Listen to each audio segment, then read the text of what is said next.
So I did get started as a young nerd with bulletin board systems before the internet, before World Wide Web existed. And my parents were supportive because they let me do what I wanted to do. So some kids are into sports. I put on Tetris tournaments in the school library on school computers. So my advice to parents is to let their kids lead the way, not necessarily force them.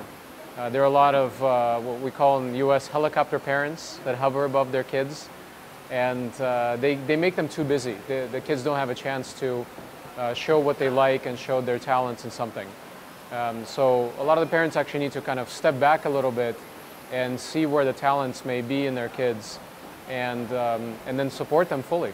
And so when they see the kids being outstanding at something, they should go ahead and support them and try to put them, with the best teachers in the world. So I have a couple of young kids, and I'm really watching what they're talented at.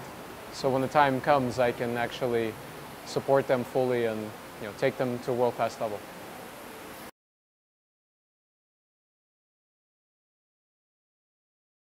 So startups are not small versions of big companies. Startups are a completely different animal. They're an experiment. And it takes a lot of different experience. So in a big company, somebody could be a specialist and be very good at their one job. But when you're creating a startup, you have to be pretty good at a lot of different jobs. And that comes with experience. It's very difficult for somebody to graduate right out of school and become Mark Zuckerberg. There's one of those every generation, but you can't really bet on being Mark Zuckerberg or Bill Gates or any of the other geniuses.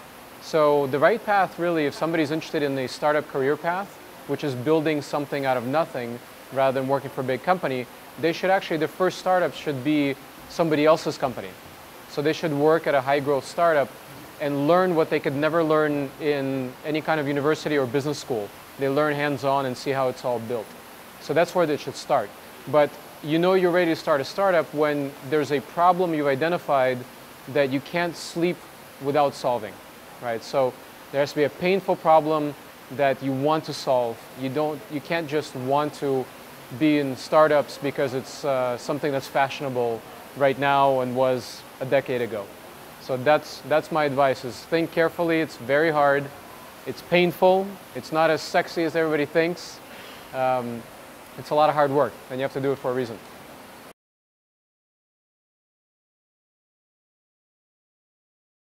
So what's really happening right now with enterprise and B2B and just business applications is that there's what's called the consumerization of business software. And what that means is that people use software in their daily life, and they're used to well-designed things that are a pleasure to use.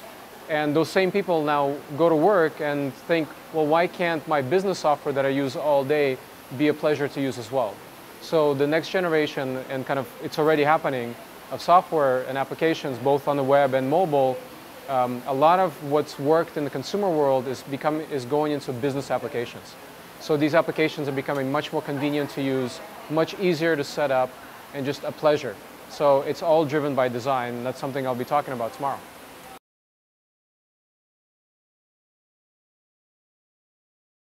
My favorite app.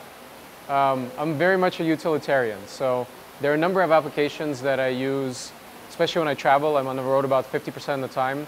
I can't live without TripIt. So TripIt keeps my itinerary for all my trips, and it's very handy. There are a lot of apps like City Mapper in London and New York now, so it helps travelers get around. Facebook is something that obviously everybody uses. Twitter, Instagram, I mean, a lot of these things that help you communicate, help you spread the word. As a person that does a lot of conference speaking, things like that, there's a lot of applications I use to kind of communicate with followers and kind of spread the news and share about the worldwide startup scene. So mostly those kind of things. It's hard to just pick one.